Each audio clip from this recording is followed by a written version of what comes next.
All right.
Oh my god.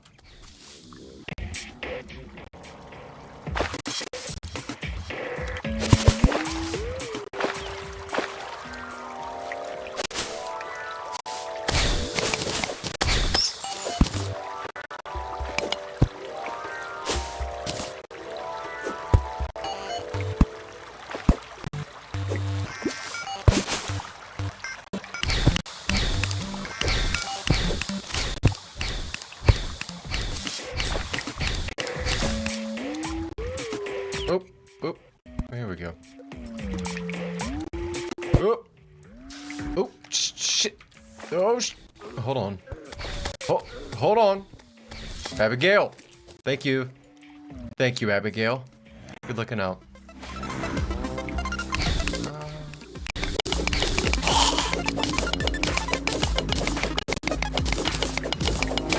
Gonna take this copper ore if you don't mind.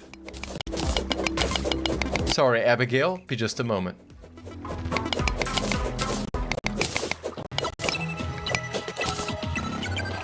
Oh.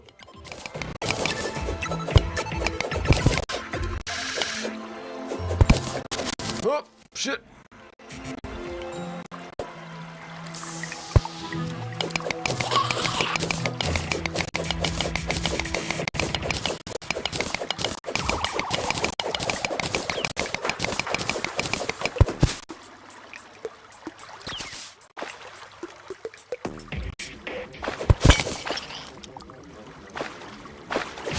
Oh, shit. Oh, Abigail.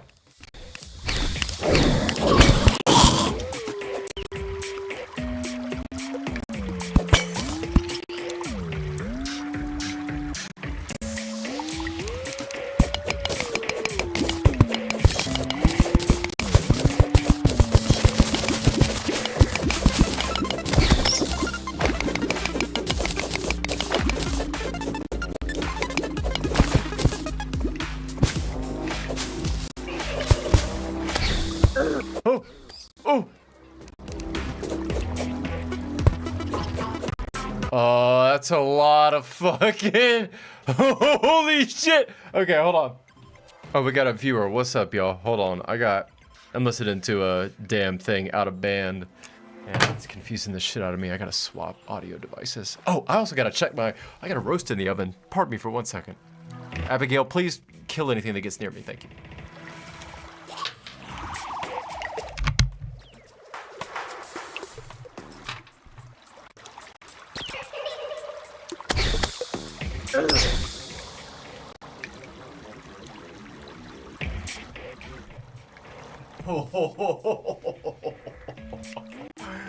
Yeah, that's a roast in there, boy.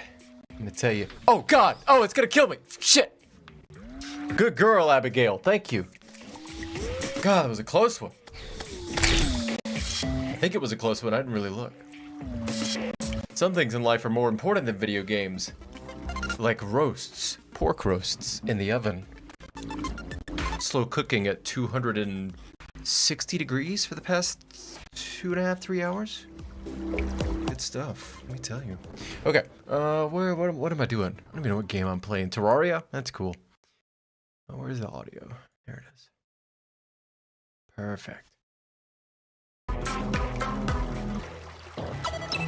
Okay, so I need to get the fuck away from all this. That's gonna kill me.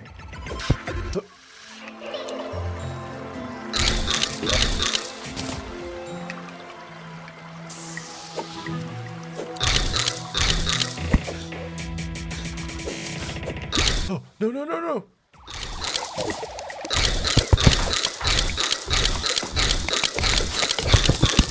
No, I know how this goes. There's some shit all in here. It's gonna fuck me up. I see bombs. Hell nah. Oh. Get. Back up. Fuck! Well. Fucking way she goes, bud. Fucking way she goes. Yeah, when I say this is a blind Terraria run, I'm not joking. I've put some time in this game before. Off and on, I really enjoy it, but if you haven't seen this stream before, this is my first earnest trying to get to the end game run that I've ever made in this game. And I'm doing it without looking at the wiki. I don't really know anything about how this game is built or structured in the mid to late game, because looking up answers to problems is for wimps and losers. I prefer to run in blind and die a whole bunch, as if that's somehow better. Or makes me cooler. It definitely does not. But the novelty's fun. Okay, let's hit it. Where'd I get that?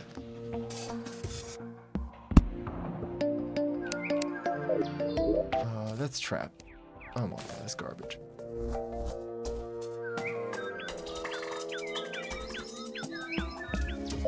Alright.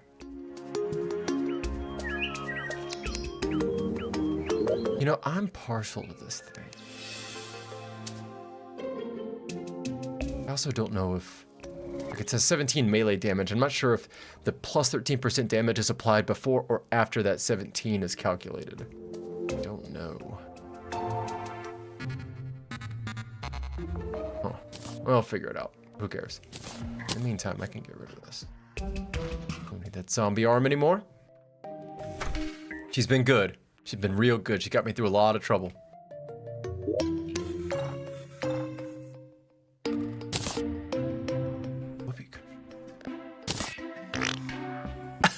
Fuck yeah, dude. Trent. Trent.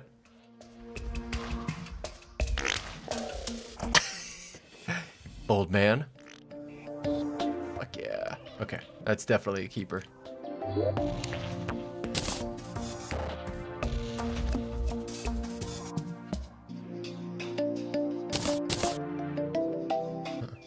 Trash. Who cares?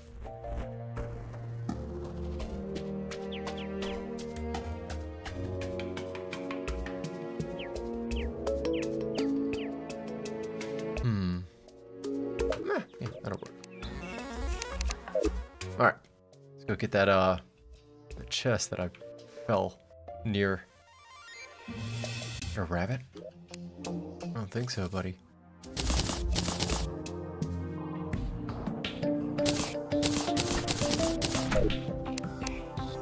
Throwing knife? Oh!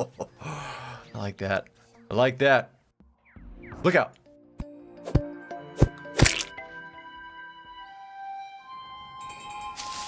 Hold on now.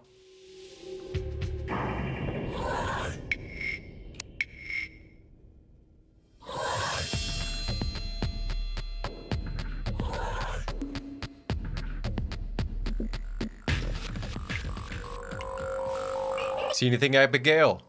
How's it look out there? Looks pretty precarious. Oh no, it's getting pretty sketchy.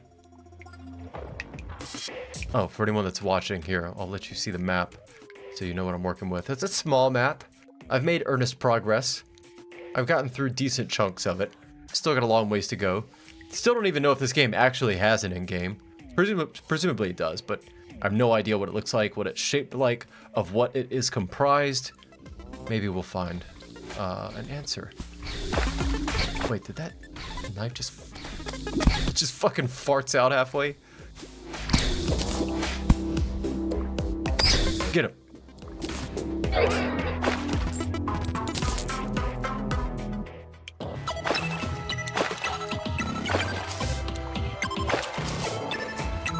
What? What is this? Who are you? I'd lend you a hand, but last time I did that, I didn't get it back for a month. Yuck, yuck, yuck. What do you got? A counterweight. Interesting. I do have a yo-yo. I've never used a yo-yo, ever. So I don't even know what a counterweight would do, much less what a vanilla yo-yo strike looks like. But that sounds cool. I might just get it.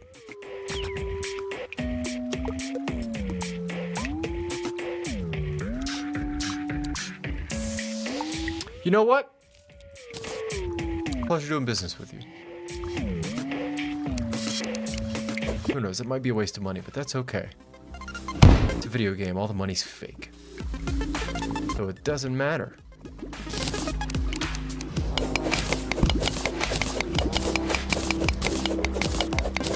Let me see, how's my audio levels? Are they ducking? Yeah, looks good. Beautiful.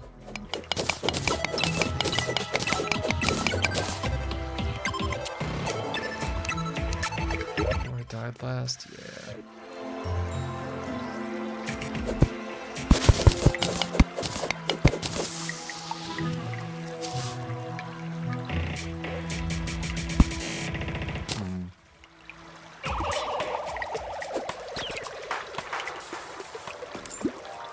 Interesting.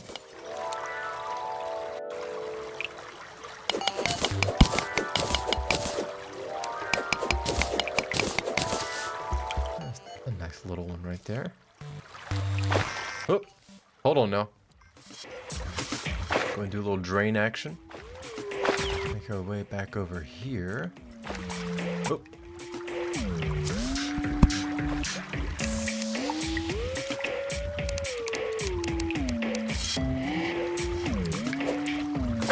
Oh my god. I fucked that up.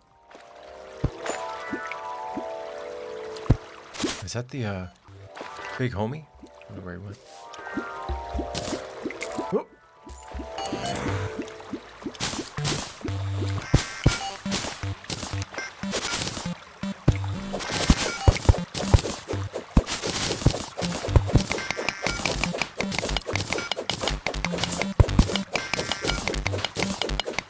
I see you over there. I think you slick. Ow, fuck. Get him, Abigail.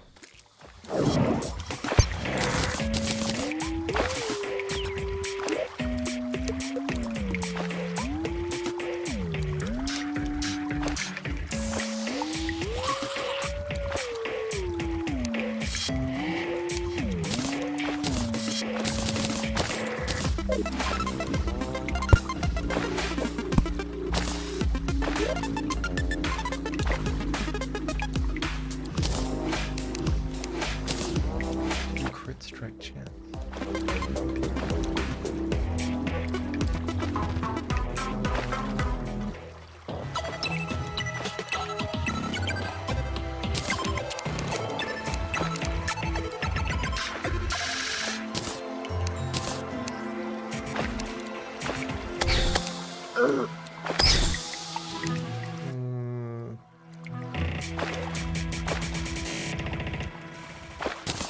It's garbage.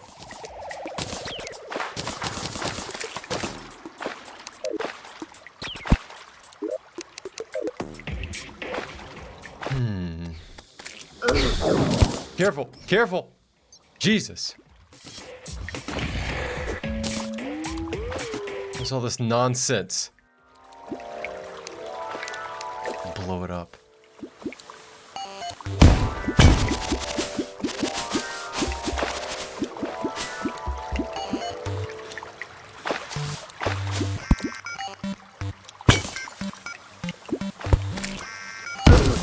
Oh, fuck.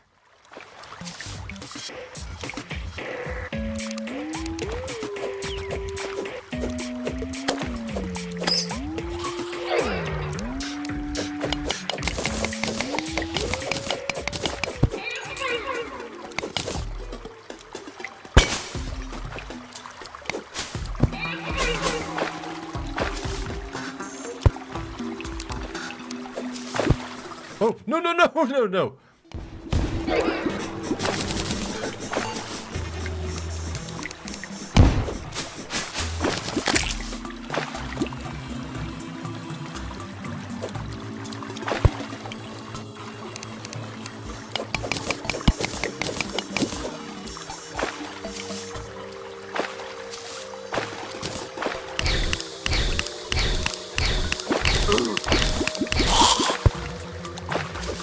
Oh, is it the fire go out in the water? Hell yeah. That's nice design. I like that. Little touches. Little touches like that are what make this game so good. A mechanical joy. I'm not joking when I say it's a luxurious handbag of a game. It feels great to play. Rich and supple leather is what it reminds me of. Always feels good grabbing some Terraria here and there. It's familiar. It behaves the way you expect. It stands the test of time, both literally and figuratively. Great piece of software.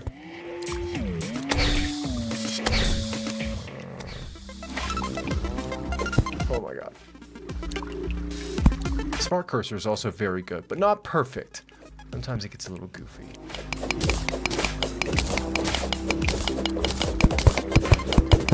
I don't think I could program anything better. I can tell you that.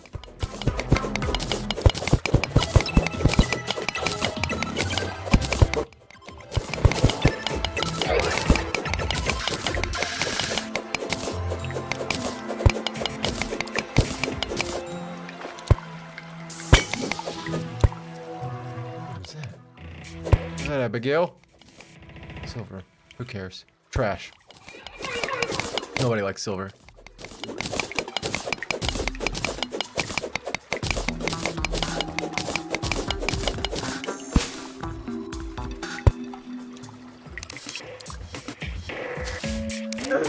Oh, fuck!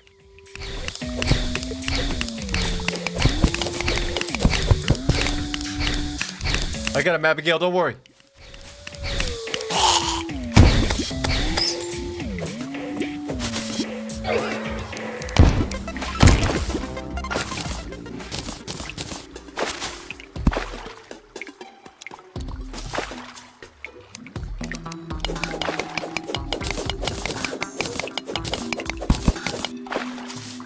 Oh, hold on now. Hold on now. Moving goofy style. What do we got here? Okay.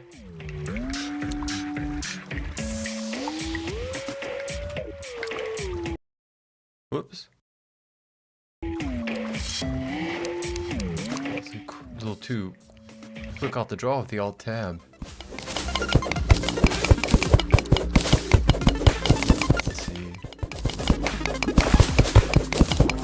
Spread this pickaxe love. What's up, biggest fork? Oh yeah, you were in here the other day, I believe. How long have I played?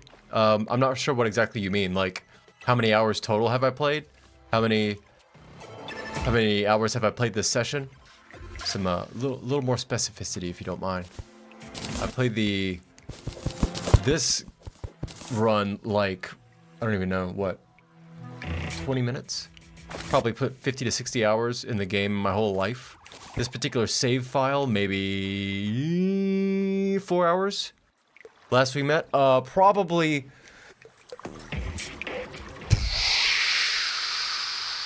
3 hours.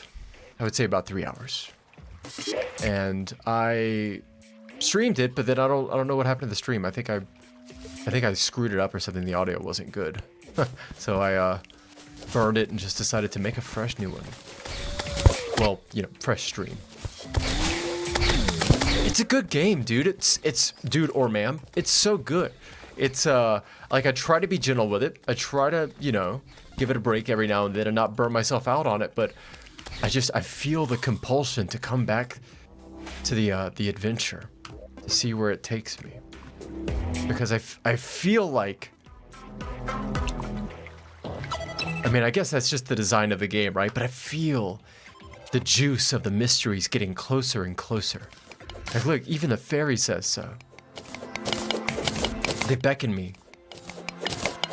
Like the children who yearn for the mines, I yearn for the stone slabs, the stone blocks, and the gold ores, and the blue counterweights. How long have you played Terraria in total, Biggest Fork? Have you played like hundreds of hours of this game over the years, or did you just recently start picking it up and playing it the past couple of years and came back for the update? What's your history with it, if you don't mind me asking? 9? Oh my god! I mean, that's not crazy. That's for a lifestyle game, lifetime game, that's not crazy at all. But oh my god, as in you're an OG and you know this game far better than I do. That's awesome. Seeing people like you with that kind of playtime is just further proof to me that this game is as high quality and good as I think it is. People don't play games for that long unless they really love them or they really hate them. You know what I mean? I don't think I've met a single person that's not a fan of Terraria who's spent time in it. The soundtrack is weird. I can't tell if I like the music or not. It sounds very garage bandy in the sense that it sounds like a family friend made it for this project. And I don't mean that in a derisive way. It's not bad, but it for a game that's this popular, that's the 7th best-selling game of all time, which still blows my fucking mind. I would think they would have gone bananas with the soundtrack and spent like crazy production money, but they didn't. And maybe I do like it, and that's why, because it's really understated. It does feel very adventurous and reflective of the environment. I'll grant that. It's funny, one of the other games I was playing called Nuclear Option, the airplane game, I've got a few streams of it as well. The friend and I that play have both decided that the soundtrack, we are not fans of it, and we tell each other that it's garbage and then it sucks, and we have our own playlists. Even on my streams, you can see I play other music. And then I was looking through an AMA that the developer did, and I saw that he and I think a friend of his made this music and recorded it themselves in their own like home studio or whatever, and I felt like such a piece of shit. I like quickly internally changed my opinion and decided, you know what, it's actually not that bad. It's pretty good. It's just not my flavor of music, you know? Are there modded soundtracks? Normally, changed music isn't something I associate with mods, but if you have some specific suggestions for a modded soundtrack, I'm all ears. That's a mod I wouldn't mind applying, actually. I'd have to get a mod loader, but presumably mod loading on this works fine on Linux. If not, I can make it work, I'm sure. Headstone. How do I get this?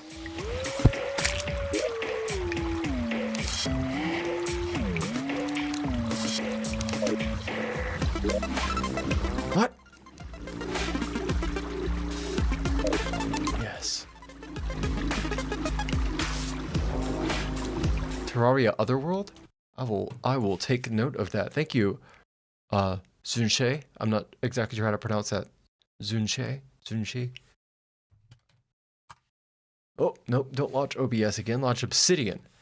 I don't know if any of y'all use knowledge base applications for managing all the text files you make, but I'm a fan of Obsidian. It's closed source, which I don't like, but goddamn, it's good. Notes.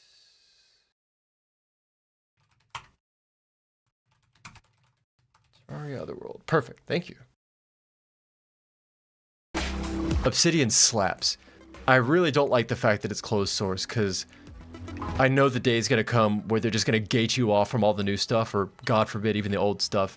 And be like, yeah, you want to fucking write text documents? It's going to be $3 a month? Yeah, you can kick rocks, Obsidian. I'll go back to Notepad.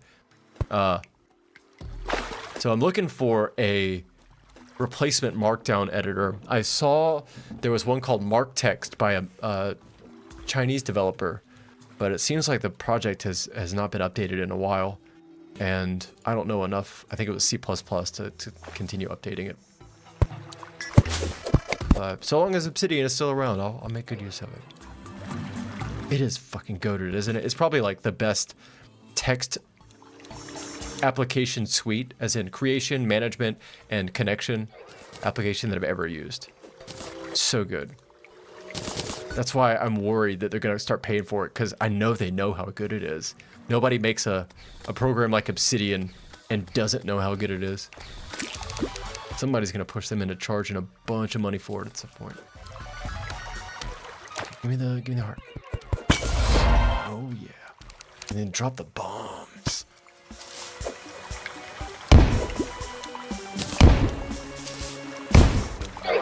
And then don't drown. I'm gonna drown. Fuck. Okay. What does the map say? Explore that.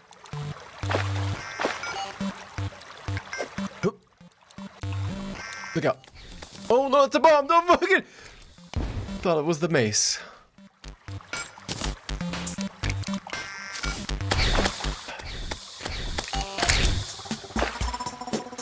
Good looking out, Abigail. Much love. Thank you, girl. Oh,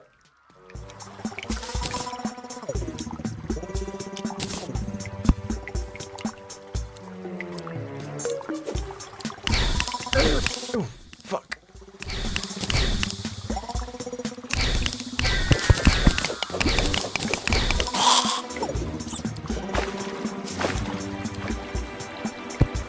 A buddy of mine that uses Obsidian got real into the connections aspect of it. I forget what they call it. It's like their internal graph solution where you can use it to build links between all your different pieces of markdown files.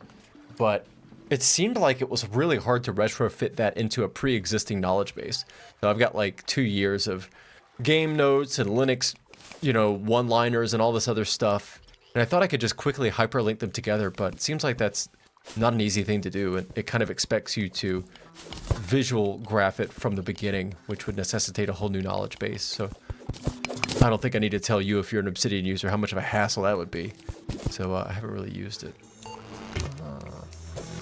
But just for markdown management, God, it's so good. Gotta drop 2. Taking it slow makes it more enjoyable. I agree. I don't, I wish there was something easy to blame it on, like speedrun culture or whatever. But for some reason, people are really into playing games real fast these days. And there's, of course, games for which that's a fantastic way to play them. But I think by default for most games, it's not. And I'm going to drown. And Terraria, I agree, definitely one that is better taking it slow. I played a lot of slow games recently. Kenshi, Death Stranding 1, I went back and replayed. Oh, it's so good when you take it slow. What else? ESO, Elder Scrolls Online. Not many people's favorite MMO. Only one that I play, but I really like Tamriel, so.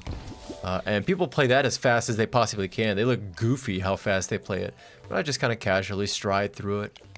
I got my walk-run hotkey quick mapped. I'm always going slow mode. Don't drown! Why is there a bat in the water? Oh my god. Okay. Right, boy, good to see you again. It's going well. I am slowly making my way through here. I feel like I want to spend some time in this jungle here in a moment, but that jungle, I'm not gonna lie, has been kicking the shit out of me. So I needed to get some more equipment, and I'm getting there. I've got some decent weaponry now. Actually, if anyone knows the answer to this, I would appreciate it. Do we know if the damage modifiers at the bottom, or all the modifiers, I guess, are they added before or after the final value up top? So that 22%, does that get added to the 22, or some number plus that 22 gives me the total damage number up top? I couldn't quite tell. Oh, okay, okay, oh!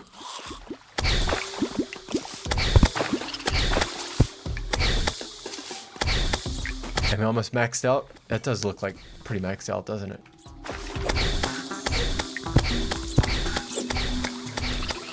Oh, yeah.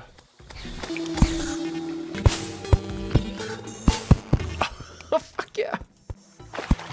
Oh. Hey. You have a bee cart? Get out of here. That's so good.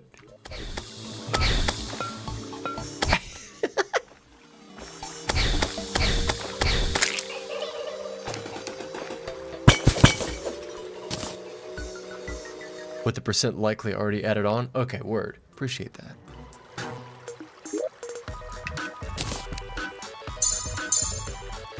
Oh, yeah, I'm maxed out. Does that have any value? No? Trash it, I don't care.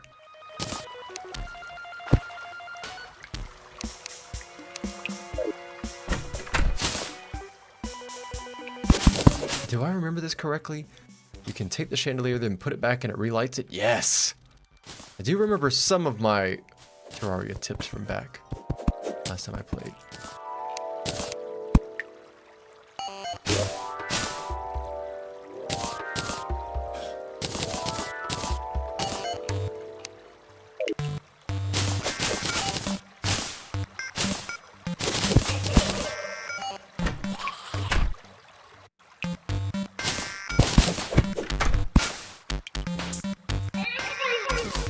Oop.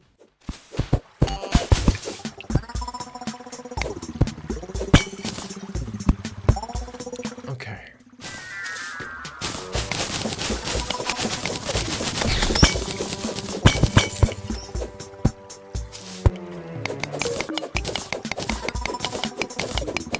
Dig our way up through here.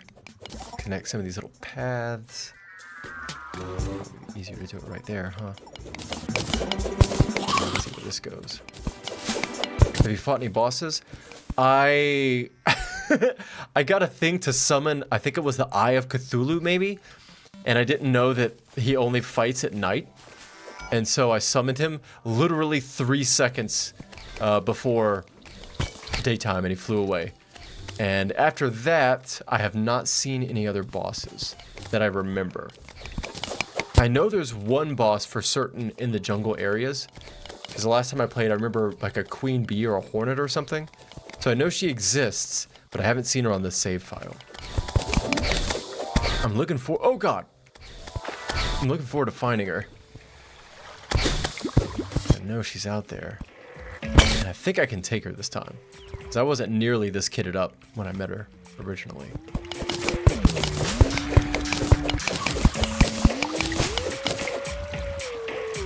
Okay, nice.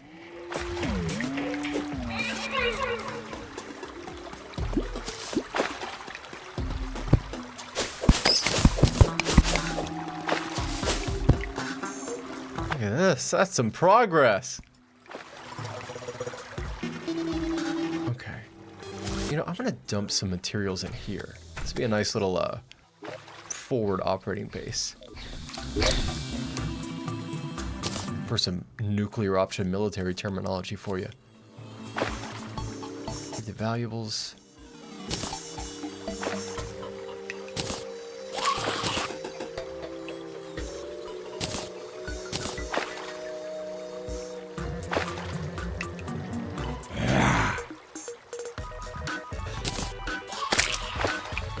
I'm also excited to see what this counterweight does. I don't know why that excites me so much, but I spent 5 gold on it, and I've never even used a yo-yo.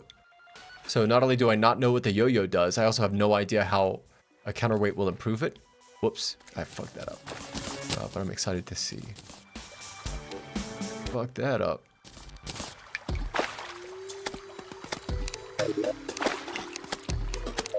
Beautiful. Okay. Make our way to this jungle. After I kill this slime. Get him, Abigail. And this guy. I did see, presumably it was a boss, but I went to this dungeon thing right over here, and I got trucked in like half a second. 500 milliseconds, some giant Super Nintendo Mode 7 skull flies out of nowhere and steamrolls me and then disappears. So now I presume there are spooky bosses in all manner of places. I don't know where.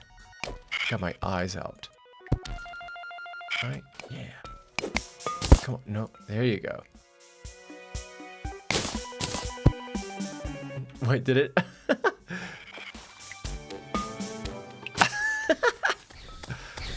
Some tough cobwebs. Wait a minute.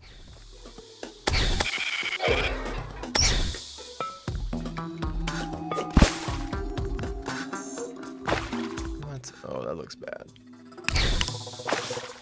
I'm not gonna do that.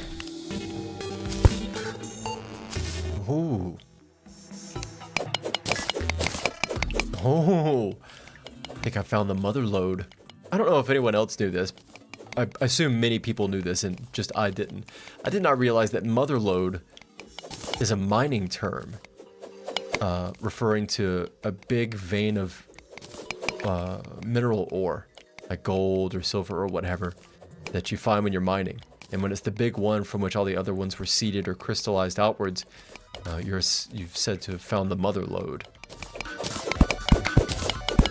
I don't remember where I learned that. It was recently. Etymology is so cool, figuring out where these words come from.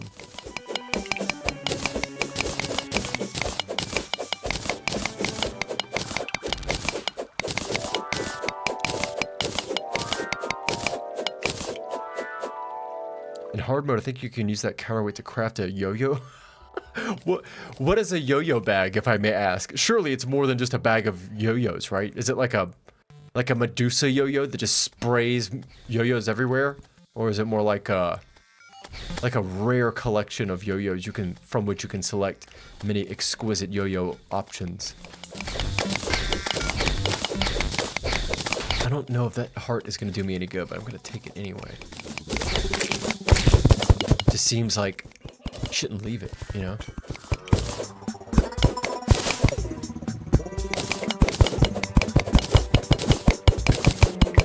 Get on through there now.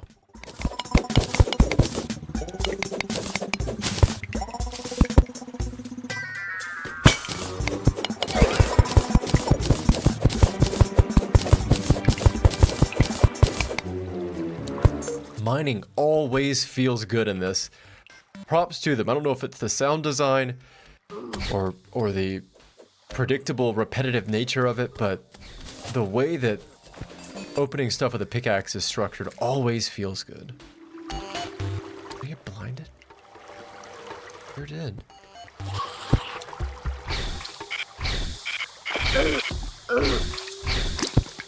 Combination of yo-yo oriented accessories.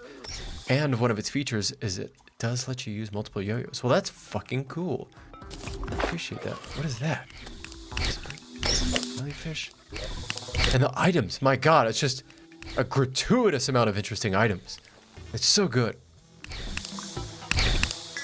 Subtle glow, which becomes more vibrant underwater.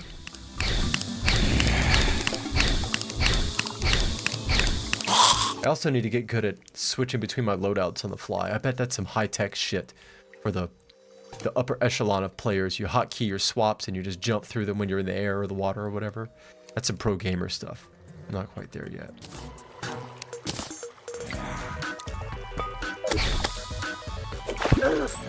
Oh, okay. Wow, that's a big difference. They were joking.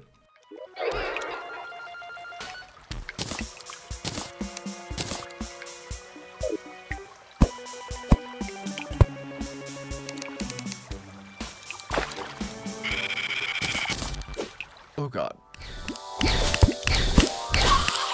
Oh. Oh no, I fucked up.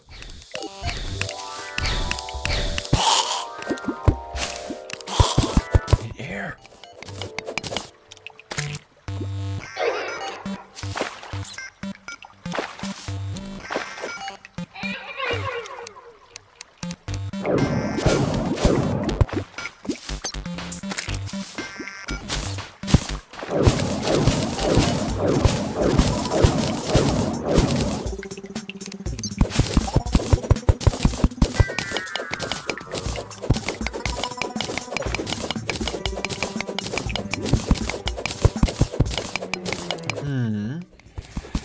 What have we got? More rocks, more dirt. Unbelievable. How is that possible? I dig, I dig, I dig. Yet it never stops. There's just more stone blocks. You only use the other loadouts if your shit's full. Honestly, that's real shit. I love playing games sweaty style as much as the next person. There are some games where I love pushing the inch into its limits. But a game like Terraria, I could totally just vibe this out and not even worry about being highly technical with it. Another mark of the game's quality, I think, for a game to be capably sweaty and technical, but you opt to play it in a vibes-based manner by choice. Like, you could tech it out, but you don't want to. You ain't got time for that. This is relax time. This is enjoy time. Only good games can pull that off, in my opinion.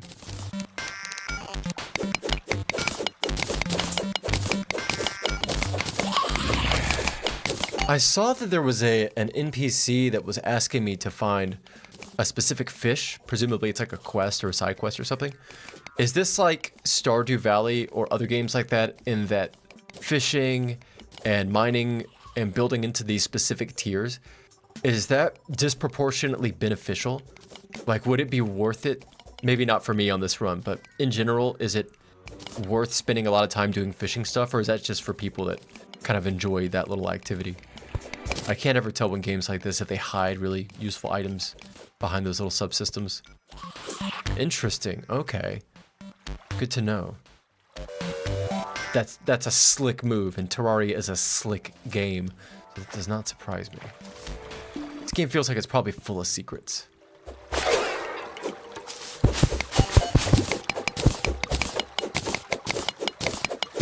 I did remember reading that there were a couple of secret seeds that if you put in either a name or something, you get a particular set specific map that gets generated, which is pretty cool.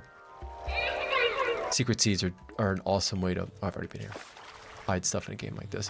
Oh god!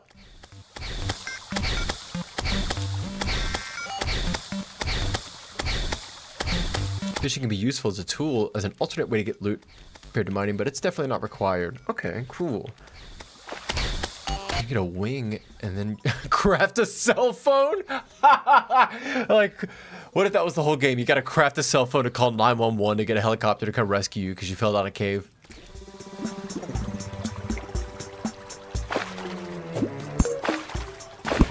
I didn't even know there were quests in this game until like yesterday when I found that kid. And I saw that his dialogue option had a quest tree in it. And I was like, shit, there's quests in this game? Had no idea. Let me go check this roast in the oven. One moment, please.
Get him, Abigail! Get him!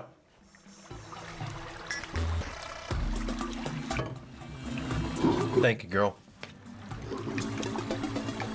I got a pork roast going in the oven, and I considered doing the lazy thing, throwing it in there and covering it, so it would retain moisture. The problem is that can lead for a non-caramelized exterior. Oh my god, if I die right here after all that.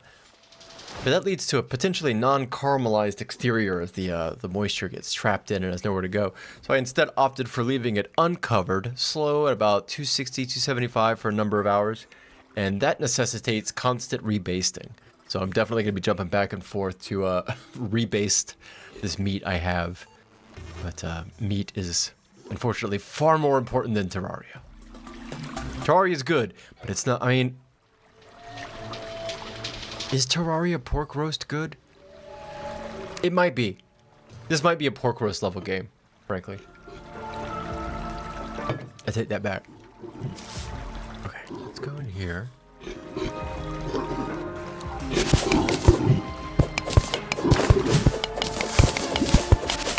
Hello, Barry B. Glad of you to join us. I am I don't want to say a new player, but I'm an unseasoned player. Terraria was always a back burner game for me, one that I appreciated from very far, but I also enjoy playing games and modding games and such. And so when I see a game that's this OG and beloved, and I see it has 11 bazillion mods for it, there's a small part of me that feels intimidated to even, what the fuck is going on? What are you doing, Abigail? Do you need help? Yeah, I got you. Hold on. What is this? What? Oh my god. So I always felt kind of intimidated to get into Terraria. So I spent maybe about 50 hours in this game total over the entire time I've ever played it, which is about 2 years or so. And I swore at the time, I mentioned this before, that I thought that they weren't going to make any more updates. So I kind of tabled it and I was like, all right, well, there's some other stuff coming out. Tears of the Kingdom was out when I was playing it. I'll come back to it, because I remember Relogic, I think I read they made a statement where they weren't going to update it anymore. And then, surprise, surprise, they dropped this patch. Somebody mentioned when I started replaying it this time that they patch it pretty often by surprise. So I just decided to jump back in. So you'll probably see me making tons of bad plays, acting like I have no idea what I'm doing. It's because I definitely don't. But I love playing games in this way. I like wandering through them, having no idea what's going on. And I think other people do too, because I've noticed, sorry, I'm trying to figure out how best to do this without burning myself to death. I've noticed that YouTube has been really kind in, what the fuck? Give me the stick! In recommending my channel to people, which is nice. I try to play casually and just have a good time, and I'm glad that YouTube gives people the opportunity to check it out. Way more chill, enjoyable, laid-back game time in the world, not less, you know what I mean? In my humble, worthless opinion. Oh my god!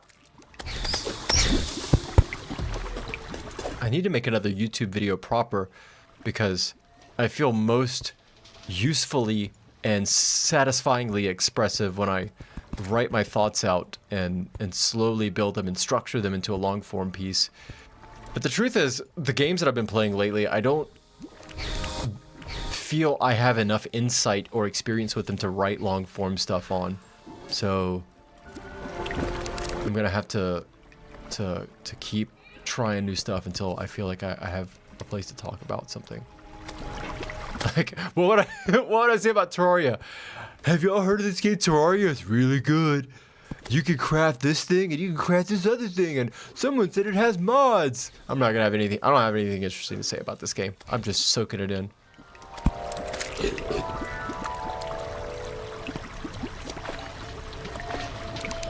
If this is your number 2, may I ask what your number 1 is? Is it something like Stardew, or is it a completely different kind of game?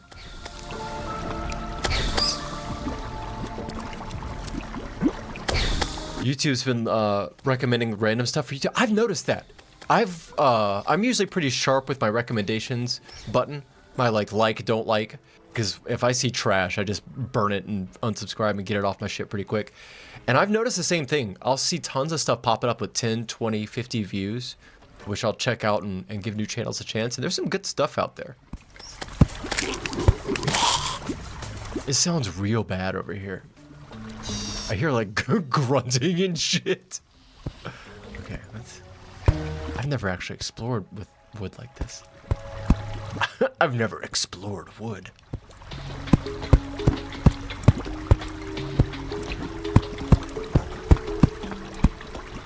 Yes.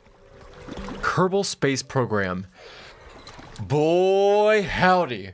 That's one that I've wanted to get into. I don't know a lot about the culture of that game, although I am familiar that the developers are Mexico y mi corazón es en Mexico.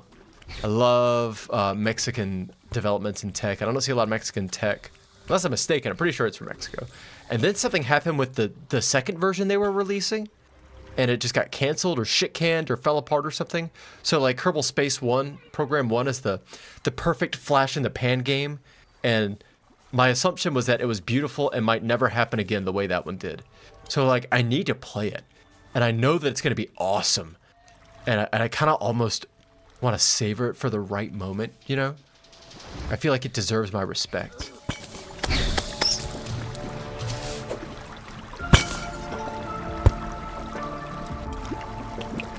The 6th final update.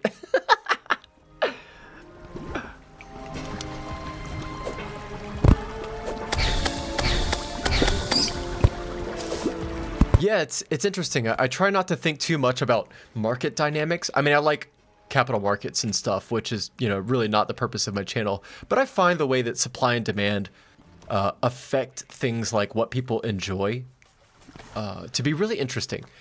And I play a lot of games, and I never really bothered to record or stream them, but I began to notice that most people don't play the way that I do, which is just blind with basically everything. And at a certain point, I thought, you know, there might be some value to that. Not like monetarily, but like people might enjoy it. They might enjoy seeing someone just willingly wander into a dark forest. So figuratively speaking. And I'm glad to hear that a few of y'all are. I have just as much fun. I mean, this might sound presumptuous, but part of the reason that I started recording stuff is because the YouTubers that I watched, I just didn't enjoy watching them anymore. Not even the Let's Plays, but reviewers and stuff. I lost my ability to differentiate YouTube quote, journalists, unquote, games journalists from game publicists. And it no longer felt like they were telling me about games they loved. They were telling me about stuff that companies had given them early access to and embargo had lifted. And it's like, I don't care about that. I want to hear like what touched you. You know, what touched your soul, what you love, what you spent time on, what compelled you to come back and fire the game up at 2 in the morning when your kids were asleep or whatever. That's what I want to hear. I want to hear shit that made you think about mistakes you made in your life. Like when I played Disco Elysium and I cried because I thought of some of the phone calls I made in that game, you know, made me reflect on some of the things that I had done. That's the kind of shit I want to hear. And you don't really see that much anymore these days. It's all content engagement meta bullshit. You know, the meta of YouTube is engagement farming, and I'm not about that. Not at all.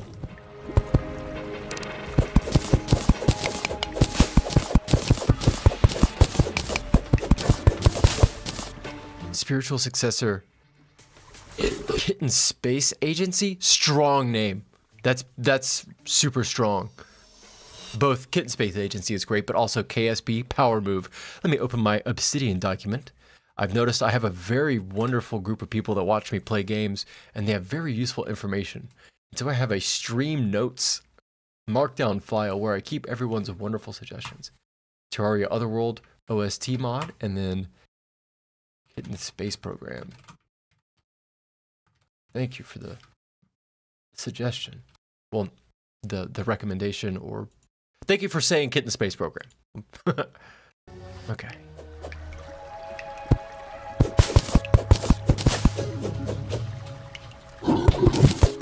I love a good alpha game. I think that's part of the reason I like Terraria, and also why I understand why they've made 6 final updates, because this is definitely a programmer's video game. I can feel that when people started building this piece of software, Terraria, got so good so fast that it almost grew outside of the confines of the developer and became owned by the people, the culture, the community. And when that happens, you can't stop developing it, you know? There's too much love there. You got to keep going. Who would I be if I made this? People loved it and I decided I was done. I would be, you know, I wouldn't be an asshole, but I would feel bad about that. I would want to keep giving. That's not what I want. Oh my God. You just got to keep going, you know? Got to run the distance. Give the people what they want. If they want Terraria, by God, give them Terraria. If the people want Kerbal Space Program, but it can't happen, by God, give them Kitten Space Program. Just how it works. Back up, back up.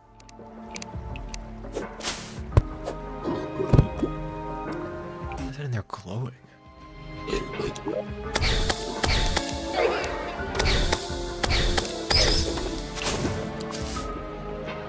Oh, hell nah. Hell nah. Are you extra swolled up? I don't think so, buddy. Not today.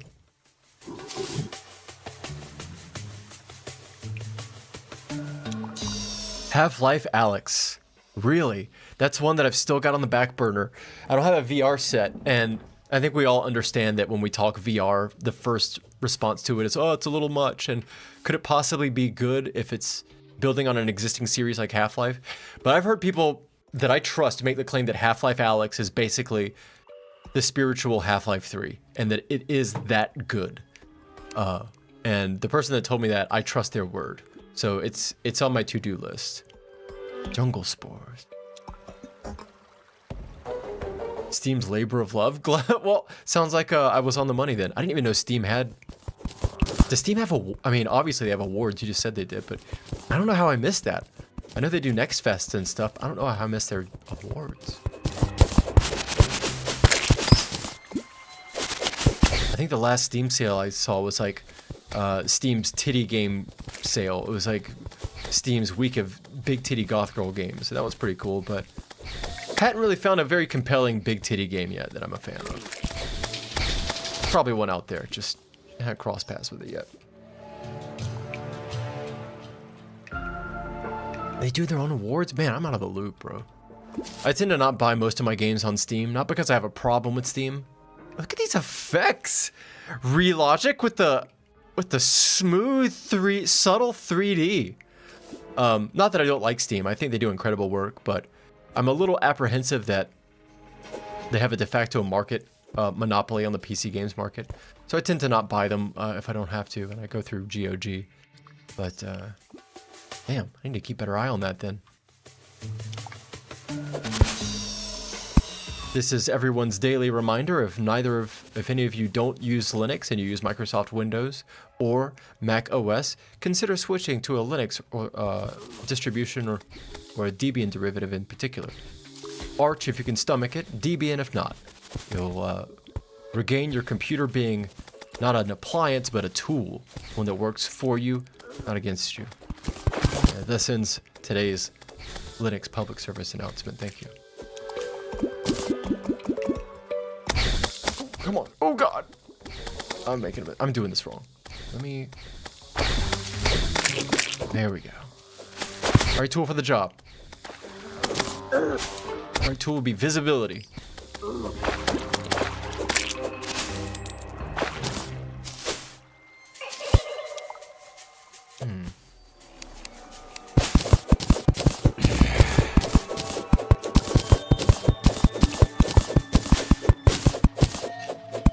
So satisfying to dig through this stuff. I don't ever turn this game on and think, oh, I don't want to go digging. I turn it on and go, fuck yeah, dude.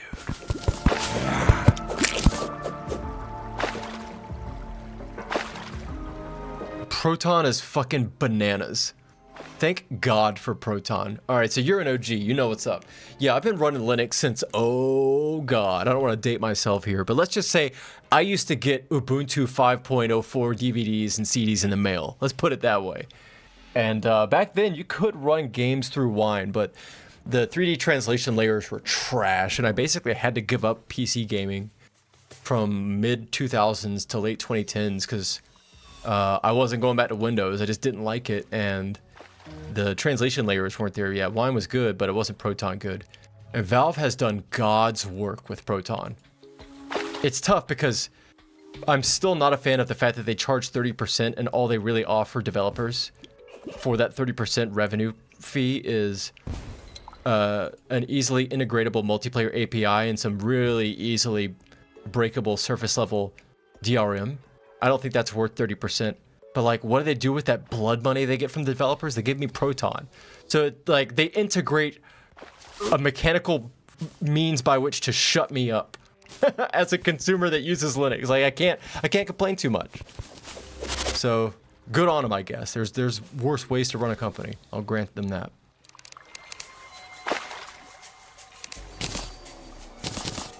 But I also, you know, game recognized game. So I tip my hat to them and then buy on GOG and give them some competition. Because that's what makes the world go round. All right, we're just gonna... Oh, fuck! Fuck! Oh, God! Oh, it's really bad.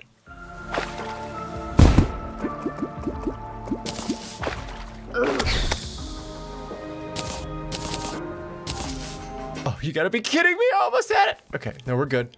We're good. Yeah, it's bananas. It's like,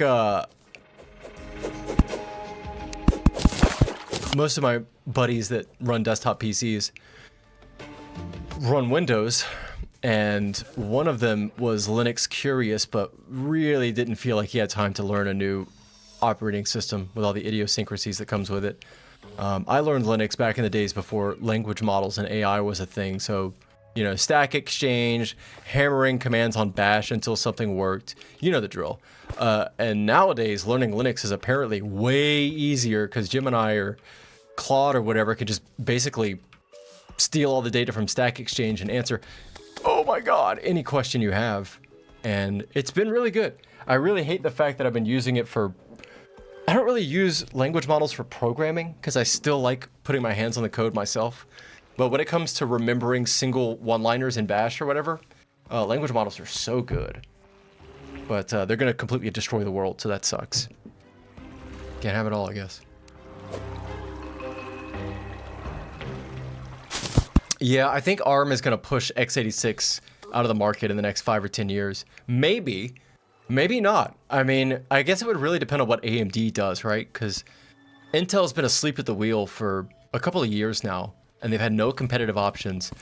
And if AMD decides to go lean on ARM for future development, like if they get a translation layer like Apple did for their transition to the M series, like Rosetta or whatever, AMD leans on ARM, x86 is probably gonna slowly wither away.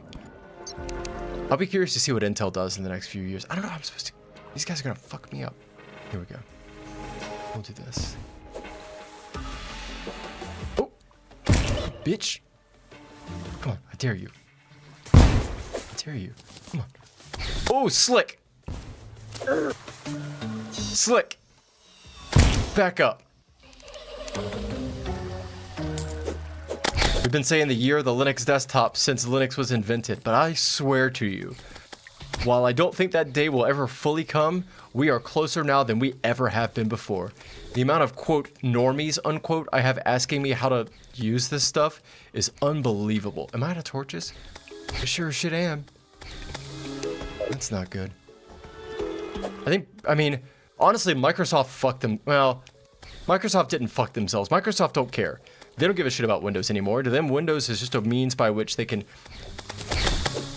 funnel people into paying for Azure and OneDrive and all that garbage. They don't really care about the OS. But to the extent that they would care, the moment they fucked themselves was when they started slipstreaming web view containers and ads into the fucking Windows start menu. I thought my friend was lying to me. That was part of the reason he started moving to Windows, because he told me that there were ads and web data being rendered inside the Windows start menu. And I was like, dude, you're crazy. You're lying to me. Either you're lying or you're just wrong and you don't know how computer do. And he was like, all right, bet. And he showed me, and I could not believe it. Damn near a dereliction of duty on Microsoft's part. How could you How could you do that? Unbelievable. Windows deserves to rot. But I will grant that Linux still has major problems in long-term binary compatibility. Until they figure out a good dependency packaging solution, there are times where I like get the Windows version of software on GitHub and shit because I know it's going to be longer term, more stable to run on Linux than actual Linux versions, which is bananas. But I kind of understand why. You know, Windows is designed with long-term business-oriented compatibility in mind, and Linux isn't. And while I love my Arch install, let me tell you, you update one library the wrong way or at the wrong time, and half your shit stops working. And that's just not feasible. It kind of shocked me that Steam went with an Arch-based operating system for the handheld. But I haven't used a Steam OS. I have to a Steam Deck. I imagine Steam OS has its own package list. Because to rely on just vanilla Arch would be bonkers. Are you a bad guy? No. You're a smart goblin. Thank you for freeing me, human. I was tied up and left here by the other goblins. You could say that we didn't get along very well. You want to live at my house? All you goblins look the same. Reforge. What does that do? I don't know what that does. We'll save that for later. Rocket boots! Bro. I gotta buy the rocket boots. Sorry. I can beat people with a ruler. Oh, shit! I'm so sorry, Goblin.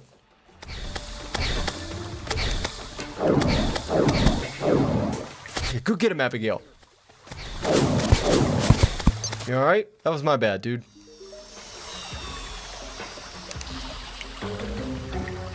Rebel Maker. Strong name, like that. Tool belt. Oh, that's clutch. Damn. All right. I hope I cross paths with you again, sir. Got some interesting stuff. Here, we're gonna scrape up some extra cash real quick.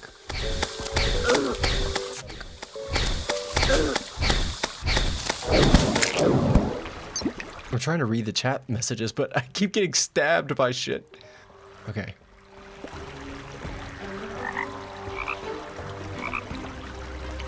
If you can stomach it,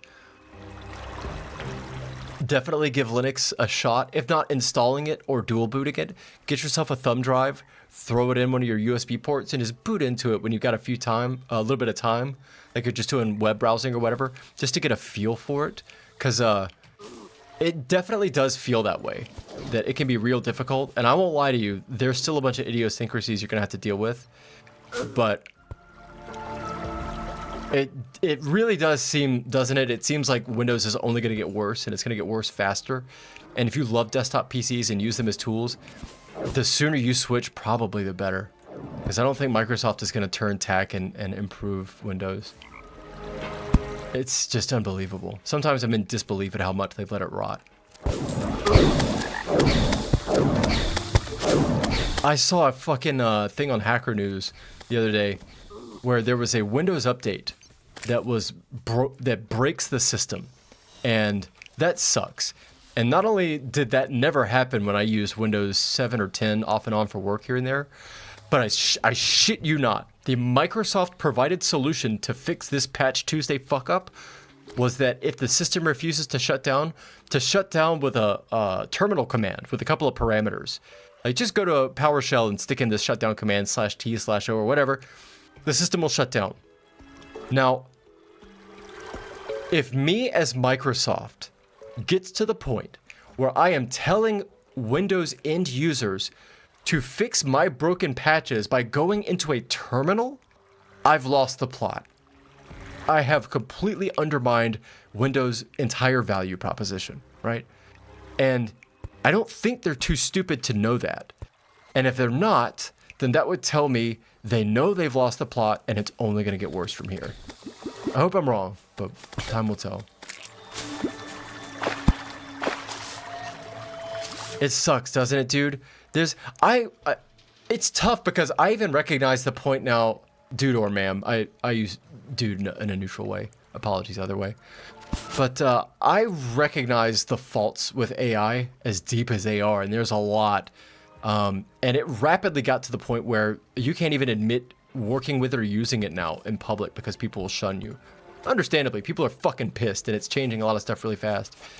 But the technology behind transformer models and what they do fascinates me, and they're so effective at aggregating and regenerating facsimiles of trained information.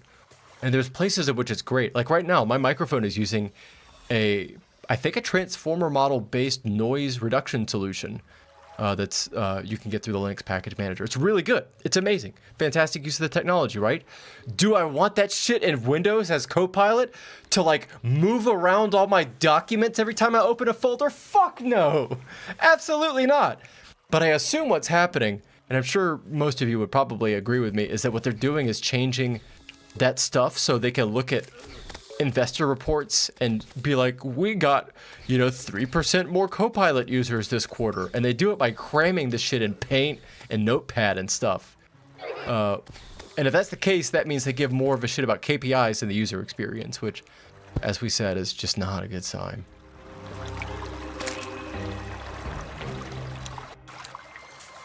Let me read these chats.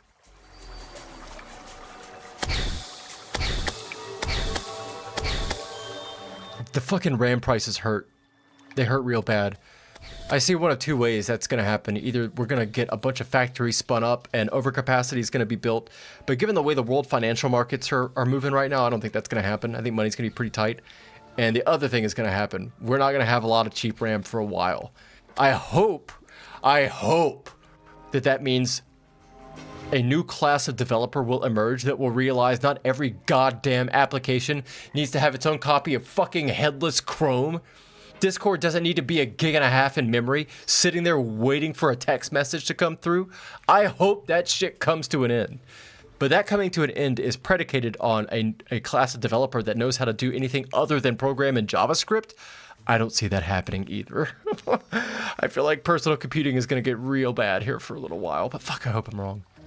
Yeah, I basically main Arch. Technically, I don't main Arch. I have Endeavor OS, but that's a matter of distinction without a difference, I would argue. It's basically Arch with a nice installer and a custom package server, but basically the same thing. And yeah, I main it because I can tolerate a lot of shit on a personal computer. I definitely don't recommend it for the layman. I would never... My buddy mained Arch, but he's as much of a lunatic as I was, and he was ready for some pain, so I was like, go for it. I'll tell you what, though. When I was a child, Windows was fun on a computer, and it slowly became not fun. Then I moved to Linux, and it became fun again, and it never stopped being fun. Every time I boot up my PC, I have a smile on my face when I get greeted with my clean Wayland desktop on KDE. The world is at my fingertips. I can do anything. I can feel the power of Bash in front of me, and any problem I face, do I want this thing to start up on boot? Do I want this cache to get cleaned? But there's no setting in the application to clean it. I can program a solution, or have Clog program it for me at this point. And that's a level of joy and empowerment I haven't felt from any other operating system. Maybe BSD if I ever bothered trying it, but it's just so good. I'm trying really hard to not turn my channel into a Linux channel, but it's probably going to end up happening.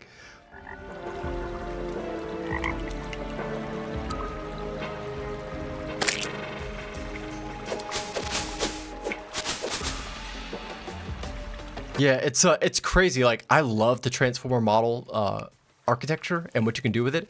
I actually really enjoy running local language models on my machine and experimenting with them and trying to see how I can utilize text generation in compelling ways. But I, as a consumer, love to make the distinction between you and me running already trained 8 gig models on our GPUs and people like OpenAI and Anthropic and Microsoft buying up years of manufacturing and RAM capacity to build out data centers for which they don't even have guaranteed revenue streams yet. They're building those data centers on the hope they can monetize that shit. And as a person that loves capital markets, it's hard for me to say they don't have the right to do that. but they've got the power and the willingness to completely butt fuck all of our personal computer markets, and they're doing it. And I agree with you, that shit pisses me off real bad. I've actually sent, they're building data centers around where I am. They are everywhere. And I have been very vocal with my community leaders, as most of us have. But a lot of those data centers are getting built privately. They're basically paying off our community representatives because Meta and shit don't want people to know they're getting built because they know we'd resist it. And our fucking government, local governments are getting kickbacks for the hopes of jobs in the future, which will never materialize. I'm gonna stop myself. I'm sorry. I'm playing Terraria and I'm gonna start yelling about fucking data centers. Bro, bricking Windows XP back in the day, that shit was choice. I kind of miss the days where Windows would get dumpy like once a month and you would just nuke the whole thing and install another pirated copy of Windows XP with FCKGW RHQQ2. I used to know the whole fucking XP Pro key by heart. Those are the days, man. And the only way I get joys like that anymore is from Linux. It's that like reflashing Windows on your machine, pirated copies of Professional type of joy. It's good. I thought I was gonna lose it, and I found it in Linux. God bless you, Linus. Torvalds. Not Tech Tips. I've never watched his stuff. Maybe he's a nice guy. I don't know. Tell you what, it does feel good to be using Linux for this long and to see everybody else get on the train, and I can look at him and be like, yep. Uh-huh. Glad to have you, but if you mean to tell me that I have good taste in computing software, I accept your kudos. I do indeed have good taste. Is that a honey waterfall? That's drippy.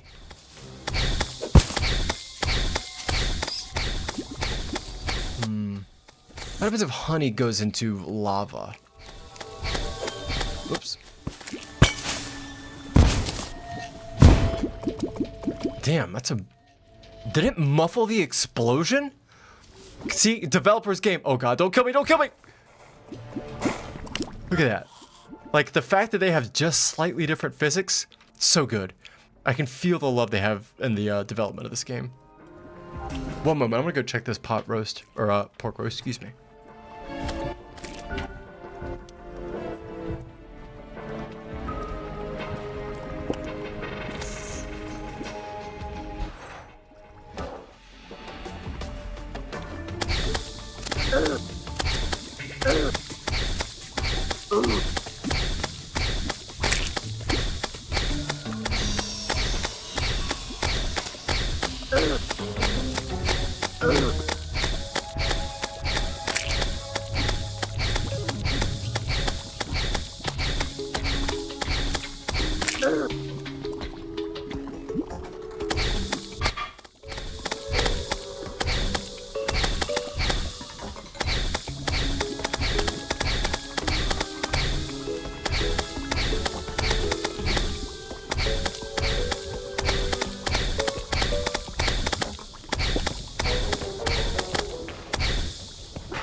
Damn, this shit's gonna be so good!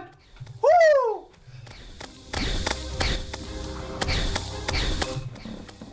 Oh, my mic wasn't muted. It is gonna be good. No, that was not hyperbole. It's gonna be that good, and whenever it is finished, probably in the next hour or so, I'm gonna immediately bail on this live stream to go eat and stuff my face goofy style. I hope that's not a problem.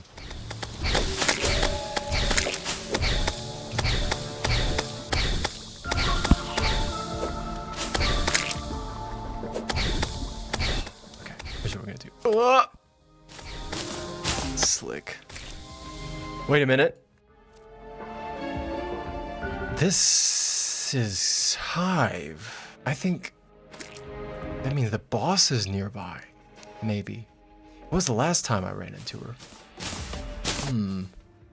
Let's get to digging.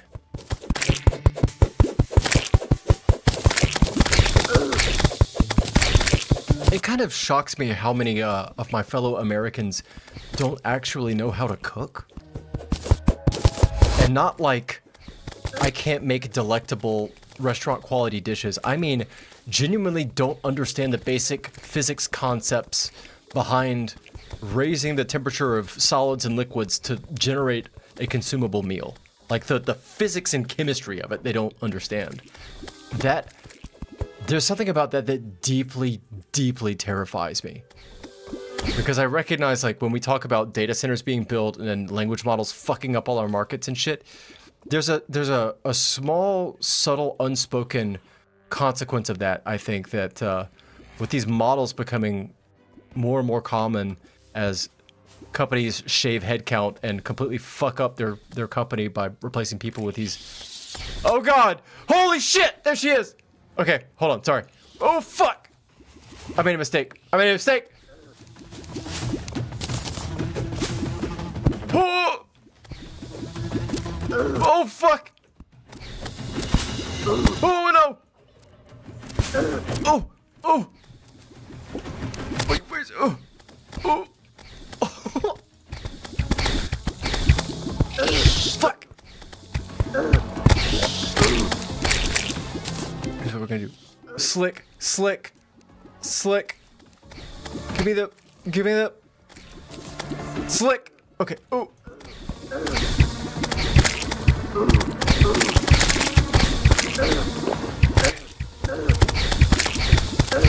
Bro, I'm getting waxed.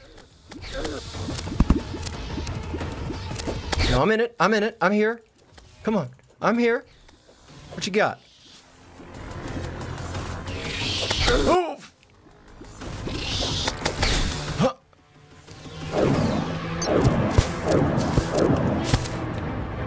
Oh, look at this. I'm doing it. We're in it to win it, baby. Nope, no we're not. Nope. Bro, she's rowdy. This is going very poorly. Oh, okay. Oh, fuck. Wow. Well, 7 gold. That could have been worse. I don't know if I'm going to risk running to go get that immediately.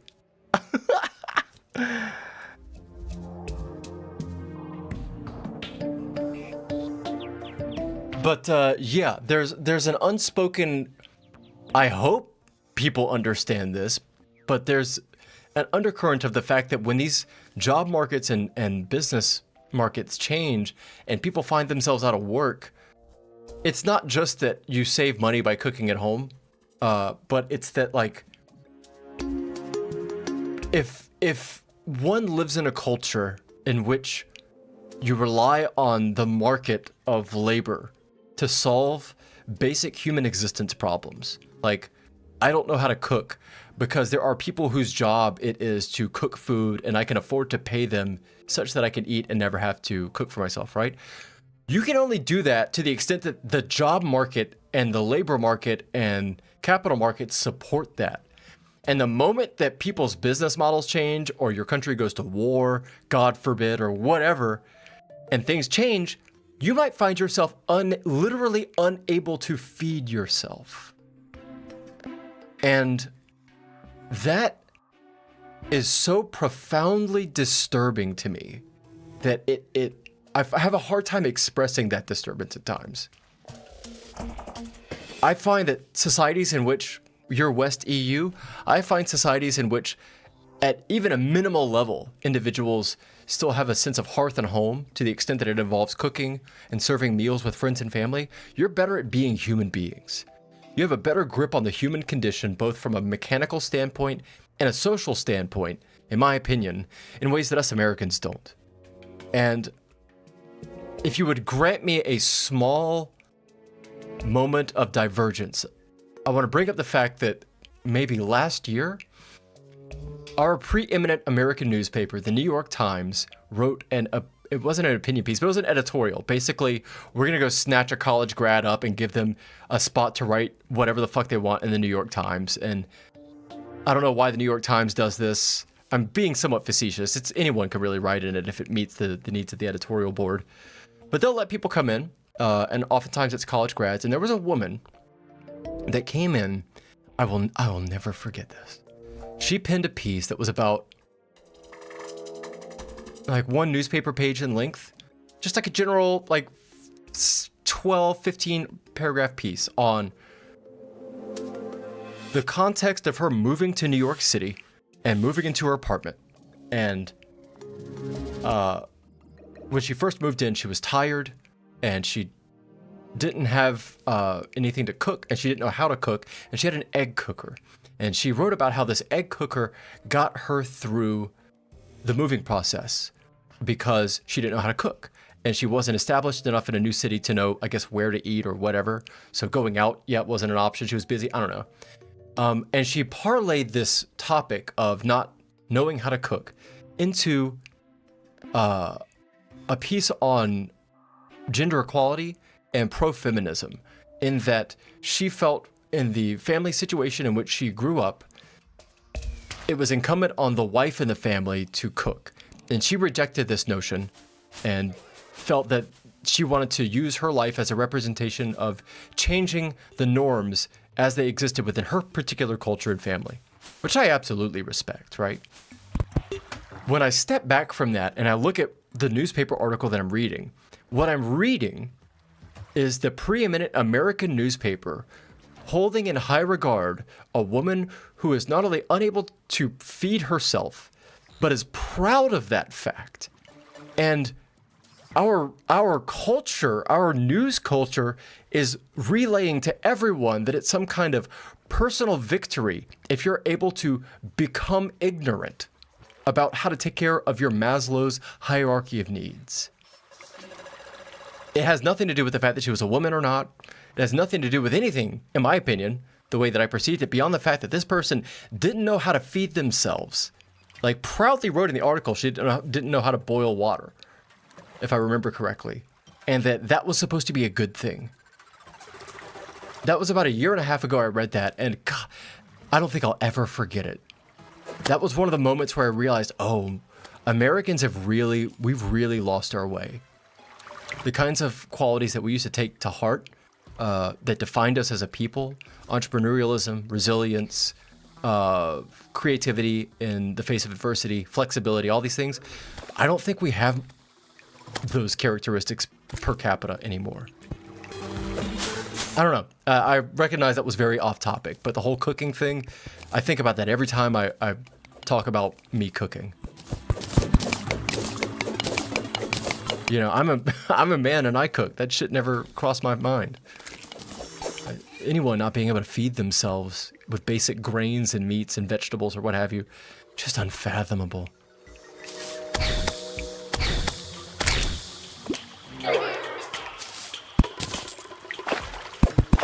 Yeah, it's nuts. It's absolutely crazy. I agree. It's a, you know, societal norms are not in any way predicated. Well, I had that the other way around. You being able to feed yourself is in no way predicated on societal norms, right? You have to just know how to do that, because if you don't and chaos strikes, like if a winter storm happens and power gets knocked out, what are those people to do? They're to starve is what's to happen. They exist only in an environment. People that see the world the way that she did exist only in environments that can support that kind of behavior. And that's banking a lot on things always being real good.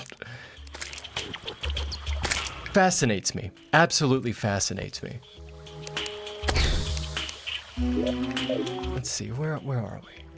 I don't know if I want to go back to where that bee was. I think I'm gonna go this way.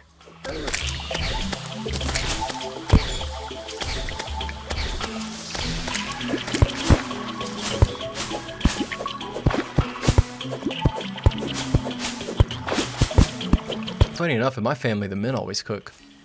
We had a saying for it, La reina no cocina. Queen don't cook. We do that for her.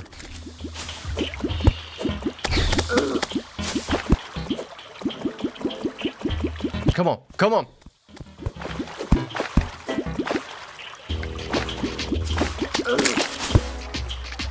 Well, they cook if they want to. Sometimes the women in my family do. Because we're just chill like that. We don't have norms and expectations in that particular regard. We're very dynamic. Dare I say, a well-rounded set of Americans. Which, God help us, we need more of. Oh, God! Oh, yeah, if y'all are from the EU, just in general, I'm sorry. Just overall. Although I have a lot of European viewers and nobody's giving me shit, which blows my mind. I figured there would just be generalized rowdiness and resentment, but there wasn't. So that's always appreciated. But I've also noticed most people that watch my stuff, and in general, are actually really well-rounded, educated individuals themselves, and don't place on the one what is a function of governance or the whole. Fuck.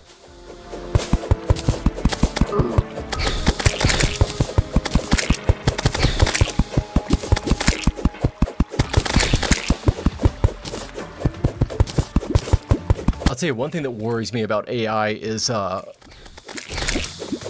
social consequences of it. I've found that a lot of people don't understand how those machines work, and they are treating generated text, or any text that they see and don't know if it is or isn't generated, as if it comes from a human, and they give it the same psychological considerations as human-generated text. That scares the absolute shit out of me.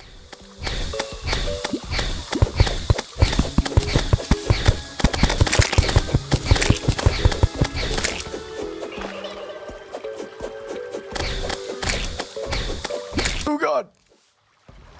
Oh, this looks bad.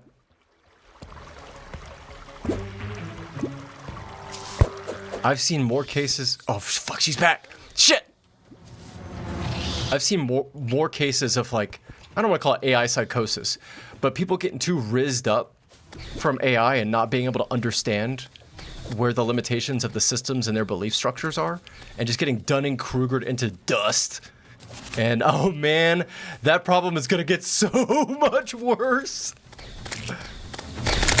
Come on, baby. Come on. Come on. Oh, look at this. Look at this. What's happening? Did you just get glitched out? No way.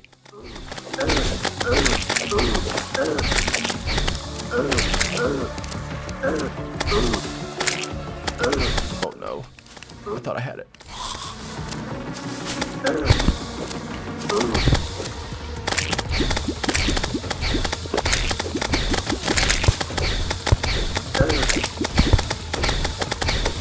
Get her, get her, oh God!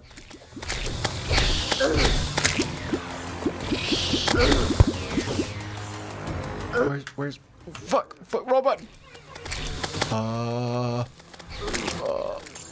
Did that do anything? I don't think so! Shit! Oh God! Oh God! Oh God! Look at the dodge, that was slick with it! Come on. Come on. Two can play this game. Abigail, I'm gonna need you to stay on those bees, girl. Please and thank you. Jesus Christ.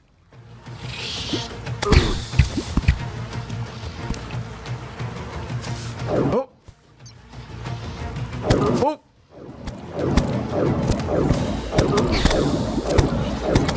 Oh. Excuse you. Wow, I'm not gonna win, but man, I'm making progress. These fucking bees, dude.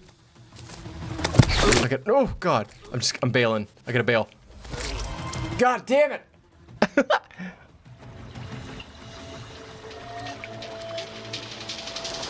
It is kind of crazy how often I see justifications. Yeah, I've got a heal thing mapped, but I think I used it too often or I ran out of them. I must have pressed the button and used it when I shouldn't have. Yeah, I'm slowly getting there. But yeah, the amount of times I've seen the line of thought that says AI can't be trusted, so I asked it if I could trust it and it said yes. Like, that whole idea basically being the underpinning of their engagement with it, it fucking scares me, man. It's bad, it's everywhere. Even I have to be real careful. Like, I notice I'll ask a lot of programming questions of Claude and stuff, and I use it for data retrieval rather than, like, rubber ducking and rizzing and shit. I love that word, it's so good. But I've caught it just lying about math. I've caught it running a bunch of calculations and writing stuff out in LaTeX that looked valid to me as someone who can do algebra decently well, and then realize it looks a little off, and run the numbers and realize Claude has miscalculated something by a factor of like 2. Like, not terribly wrong, but just took a complicated result and accidentally doubled it with like a scalar. And it would have been so easy to not catch that. And I've seen those kinds of errors often enough to where I get nervous even using the machines. Because if those are the errors that I'm catching, there's no telling how much... I mean, I try to say incorrect because I recognize now that those models, they don't have a conception of truth and falsehood. There's no such thing to those models. They don't have any way to verify Boolean truth or falsehood values. They just spit out generated text from a training corpus that's been, you know, a linear model's been run against. They can't express truth or falsehood at all. So like to even say they're lying is not really true, because that implies that they could be truthful, and they can't. They might hallucinate something correct. They might hallucinate something incorrect. Ideally, they hallucinate correct things 99% of the time, but man, technology is becoming non-deterministic. 2 plus 2 on a computer calculator always equaled 4. That seems to be rapidly no longer be the case, which is crazy. Next time you summon her might be dig out a platform and some area to move around in. That's good thinking. That's probably the move, isn't it? Is that like next level Terraria skill where you recognize going into a boss battle that you need better situational circumstances? And so I like build out a combat arena for myself, so to speak. I didn't consider that, but that's a real smart ass idea. And I will definitely do that next time. Smart idea. Smart hyphen ass idea. Well, hold on. Smart ass idea. Smart ass idea. The good one, whichever. That's the number one thing to do. Okay. Oh, I love it. So I'm like learning the culture of Terraria play slowly without reading the wiki. That's such a good feeling. I feel like I'm rediscovering mathematics like fucking Plato. Special furniture items that give you buffs. Oh, like so... like banners and statues and stuff, so to speak. Like I would want to carry those with me. And then when come time for combat, I like get into my built arena and then deploy all my buffs and shit. I lay them around and then get the fight going. Okay, I see. Damn, that's fucking cool, dude. There's so many games in which stuff like crafting does not benefit you. It's just there to stand in your way and slow you down and make you deal with more garbage in the game's systems so there's more playtime. But in a game like this, in Terraria, that stuff materially affects your ability to win in combat encounters. That's good ass game design. Good hyphen ass game design. The more I play this, the more I realize how exquisite it is. I definitely understand why they're on their 6th final update. It's too good. You can't stop making this game. God, this shit slaps. I don't know if any of y'all have ever played Noita, N-O-I-T-A, but that's another one of these interesting 2D pixel art, deceptively deep games that I have a reverence for from a distance, but have yet to spend any real time with it. And I think once I get my fill on Terraria over the next couple of days and weeks, Noita is going to be the next one I go into. And I'm excited because Noita is... there's something deeply compelling about it that I can't quite put my finger on. I don't know why, but I look at that game and I play it every once in a while and I think, ooh, this is art. This is good stuff. For those who aren't familiar with it or haven't played it, highly recommend. Okay, rocket boots. I forgot I had those. The game is so intense so fast. Okay, here we go. Get the fuck out of here, dude.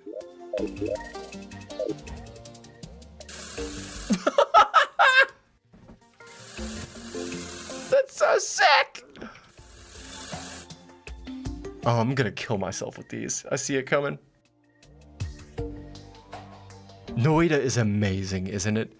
It's such a beautiful game. My friend that I showed it to said it perfectly. He said it was like if he had a dream about those mid-2000s literal sandbox physics simulator flash games where it just simulated the individual physics of the grains.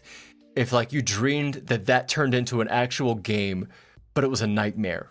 Like it was a nightmare that turned it into a game. I'm also to understand that there's some deep mysteries about that game that haven't quite been solved yet, which is really cool. Because another one of the games that I've played that I love very deeply is Tunic. Another highly recommended game if you've never played it. And there's a lot of unspoken depth and complexity to Tunic in an out-of-band way. Not like there's crafting complexity, but there's ARG type stuff going on in Tunic that makes it really interesting. And I think the same kind of stuff is happening in Noida, but I'm not sure. Yeah, these rocket boots are sick.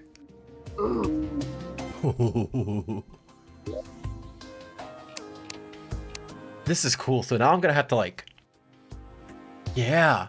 So I guess at a certain point, my exploration drive slows down. I encounter an environmental problem like this queen bee, and then I decide, okay, let's figure out what items I need to build this arena, and then craft them, get them ready, and then go combat her. I might have to end up buckling and reading some of the wikis on the items, because I know that someone told me that, say, the different grappling hooks, topaz, emerald, and such, they have different stats and things. So I presume that some of these statues might have buffs too that they don't immediately tell you about. But I'm not entirely certain. That's tombstone? Oh yeah, I hate Trent, so I put my tombstone in here. So we had to live with the guilt of the fact that you let fucking zombies in here. And they were attacking me. You didn't do shit, Trent. I can't even kick you out, can I? Can't. Oh, I can make stuff with it? Bro.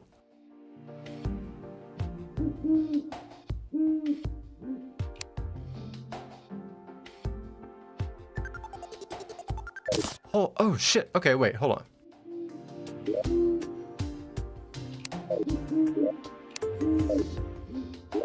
I know I got you in here somewhere. Oh my goddamn chests. Give me the big chests. Big titty goth girlfriend. Where? There it is. Okay. Oh yeah. Band of star power. So it's gonna be around an ass to get to my elbow kind of thing.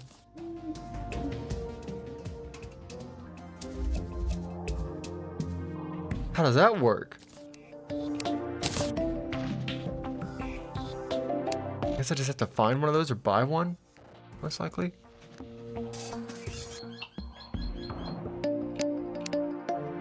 Oh, so this is one of the buff items. Okay. Let me... Ooh. Trent. Trent, I have a request. Chain. Okay.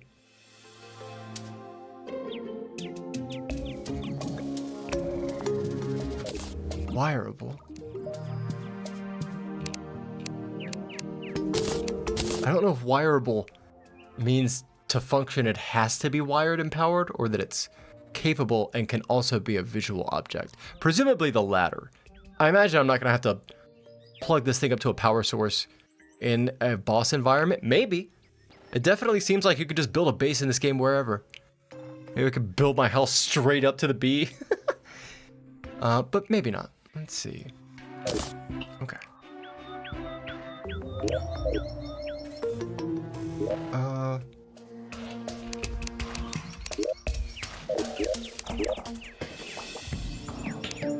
Aha! Okay. And then... get away from this, campfire.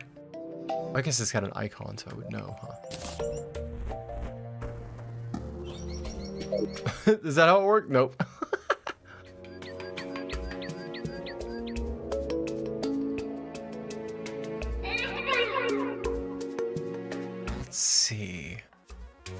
me go check this roast.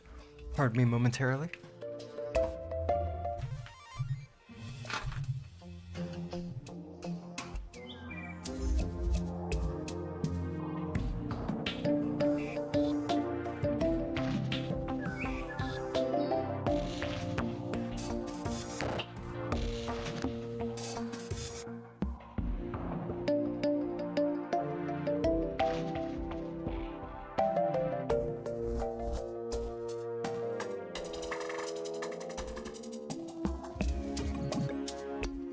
Oh my god damn! Shit! It's gonna be so good. Oh, cool dude Blue, what's up? Yeah, not necessarily working on the B arena right now, but as you know, I'm trying to go through this mostly without the wiki, and so I'm now rediscovering the mathematics of Terraria as a new player, and I've realized that to beat some of these hard-ass bosses, I'm gonna have to build a solution to this problem, which is very cool, and yet another mark on why this is a good game. That it uses what systems it has not to get in your way, but to make the experience more rich and compelling, which is great. And so now I'm trying to sort of like half-heartedly devise a battle plan as to how to do that. Wiring not mandatory, but fun to mess with. Yeah, I've seen that that guy that built a full-on fucking computer with this thing. I think he also developed a mod to facilitate it, because I remember reading about it, what he did, like the wiring system within the Terraria engine itself isn't instantaneous, or it has like a delay that causes his computer to not function, which, respect. Sometimes you gotta program your way out of your problem.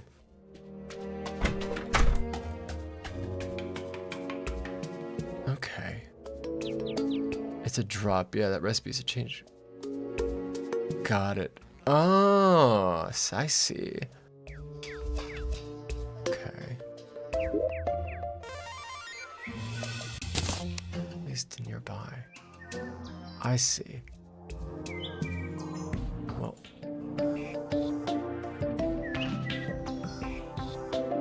I don't know.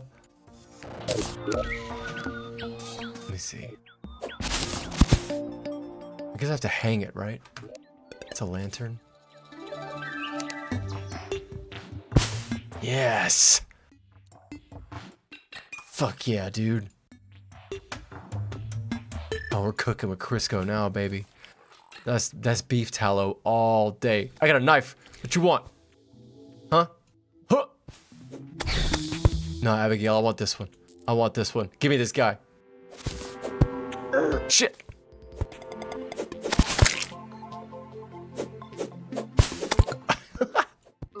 I love the physics of the knives.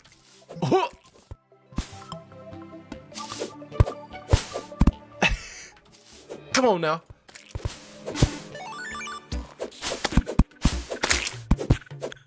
Roll up on you in a top hat with a throwing knife. Terrible day at work, let me tell you. Okay. So if that's the game plan, then I should I'm gonna get a chest and make that my war chest. I will put war-related items in it. You go in the war chest. Probably will need you. Oh, and the yo-yo. Okay. And then I forgot a fucking yo-yo.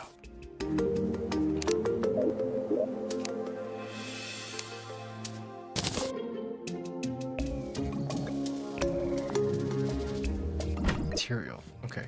Trent. You son of a bitch. Where are you?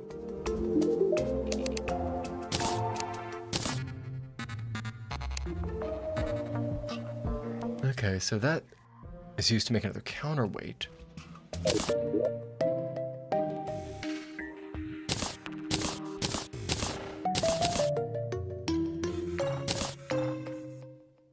Uh-huh. Okay. Whoops. Sorry. You okay? Caitlin? That was my bad. Okay, so if I use this without the counterweight.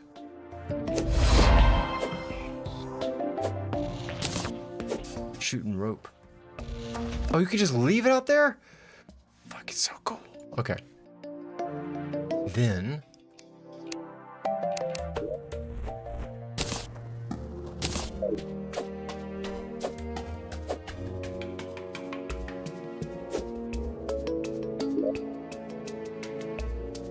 after hitting an enemy.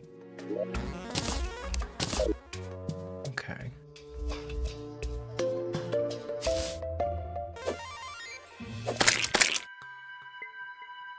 Okay.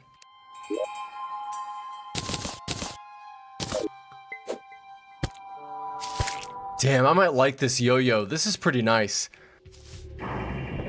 What do we got? What do we got? Give me something. Oop.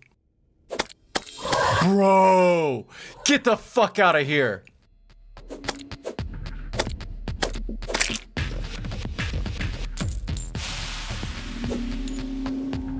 Damn, I'm about to go insano style.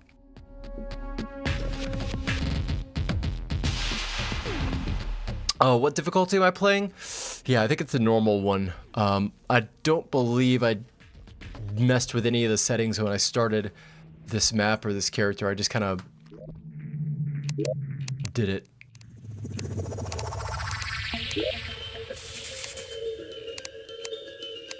Quick trash. Okay.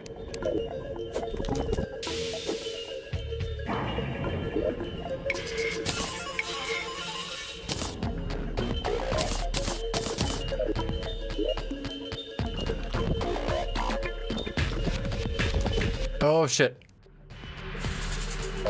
Oh shit.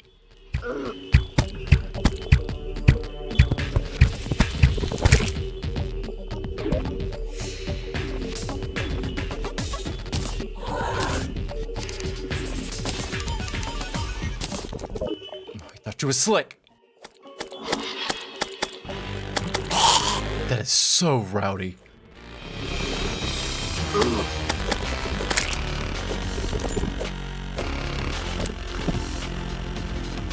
They're a great tool for killing dangerous enemies. They fit through one block gaps. Slick.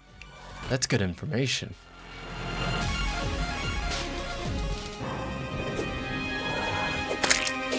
Yeah, they seem to be a really unique sort of like the control mechanism, I guess, is what I find so compelling. They don't seem to, this one at least, doesn't seem to hit very hard. Not a lot of knockback or damage, but that kind of lagged delay and its little bit of movement as it's out there, it's really interesting. It gives me a little bit of a Noida kind of vibe. Physics sandboxy. Because I noticed I haven't been a whole ton of physics-oriented stuff in this game so far. Mostly just combinatoric stuff rather than physics. This seems to be an exception.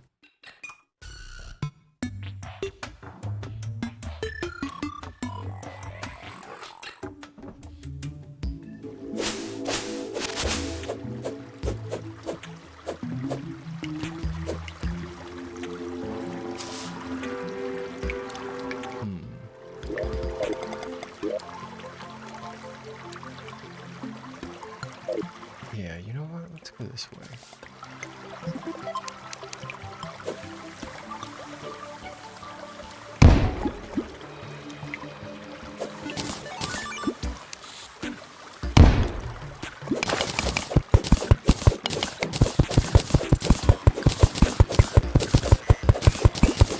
Big boy smash. Let's smash our way in there. Okay. Oh, I needed torches, that's right. I require torches. I need juicy torches. Shit!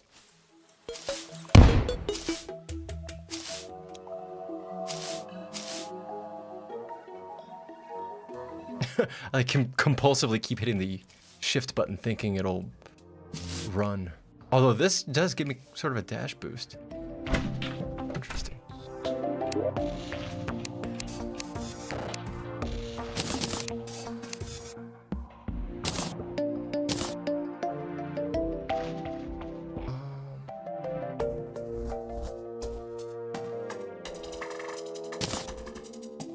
probably run without the yo-yo for now.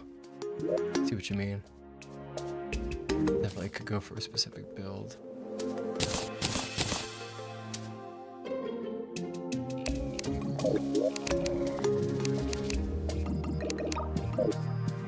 Okay, and then torches.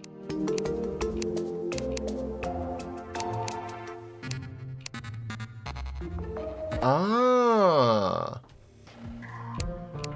I see.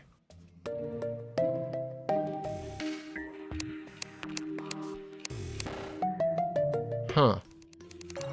Okay. Okay.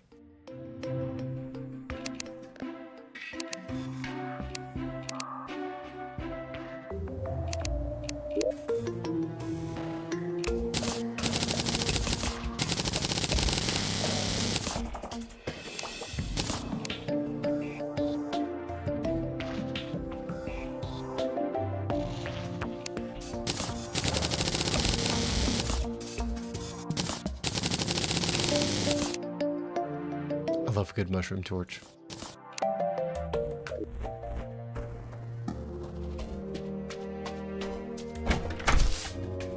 Old man, I have a pressure plate for you. Oh, no, want the coffee.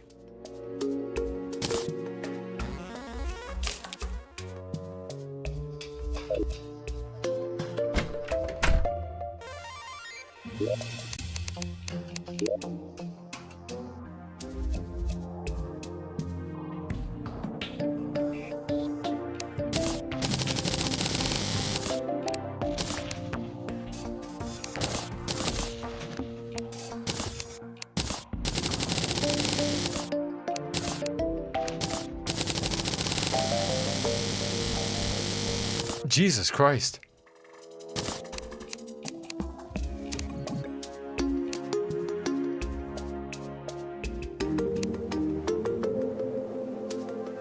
Nice.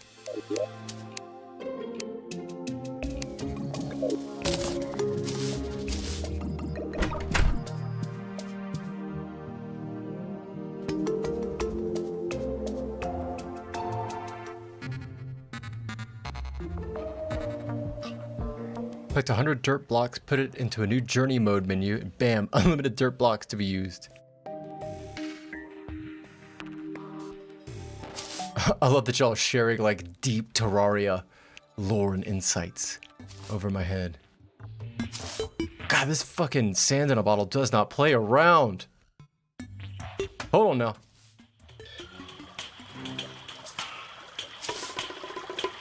Look at this. Look at this.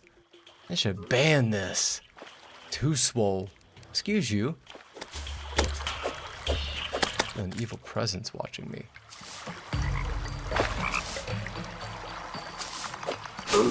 If he's out there, let him come get some.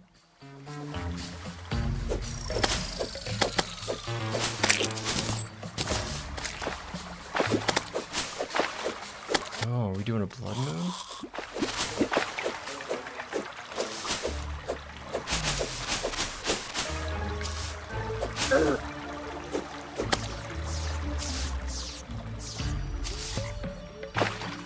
I know there's also stuff up in the sky too, but I haven't bothered to build up that way yet.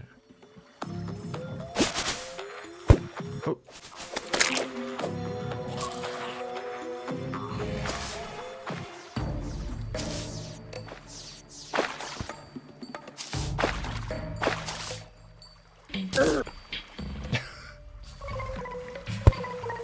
God, I love a mushroom torch. I also love underwater caves.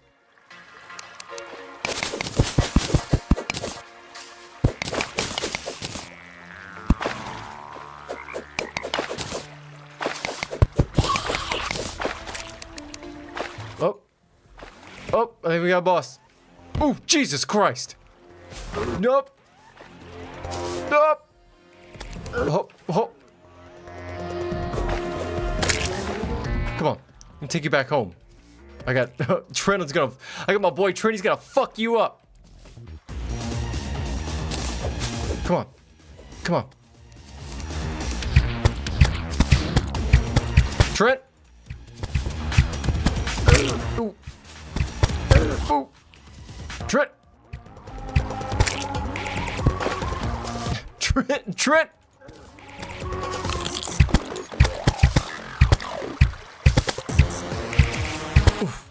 Oof. Come on now. Oh. Oh.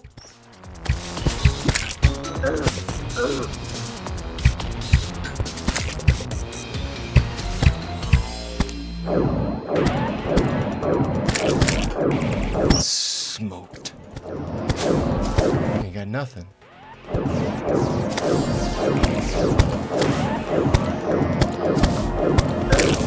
My boys are gonna absolutely ruin your day. Just as soon as we get there. Come on. Hey, y'all. Come outside. I need some help. We got somebody here that got something to say.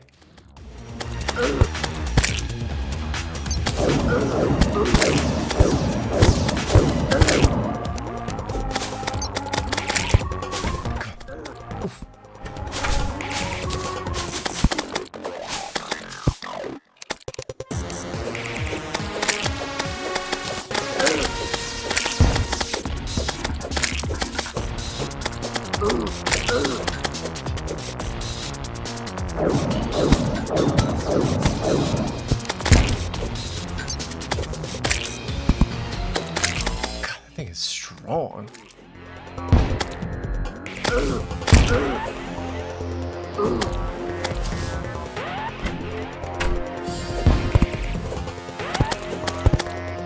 Where's the guy with the bombs? I know he's around here somewhere.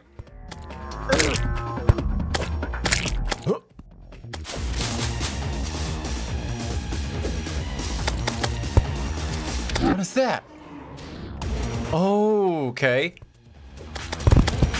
Ooh! Y'all don't run! Help me! There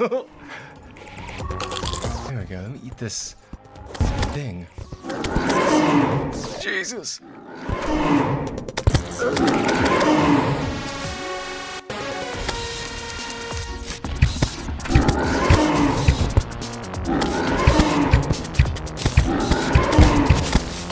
There's the bomb guy. Oh god, don't let me die.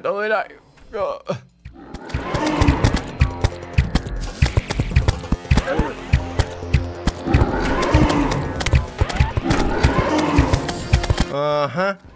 Oh, too fast for you. Nope. Too slick.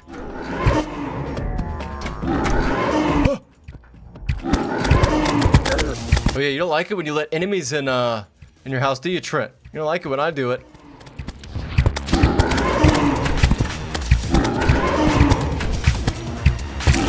Uh-huh. Nice. A mask? Yo, what are you...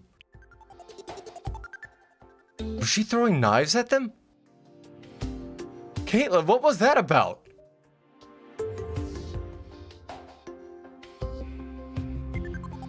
Huh. Wait, the monster. Oh, I see. Nice little lore, technical lore drop there. Slay it 50 times, you get, I guess, either the banner or the ability to make the banner. Got it. Okay.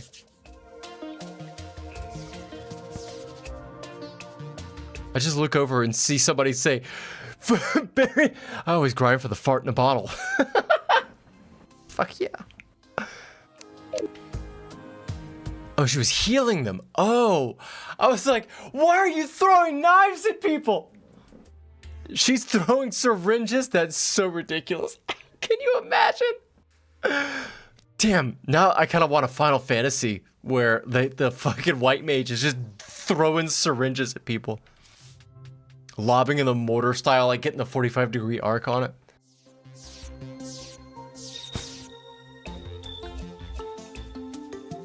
All right, let me go check this roast.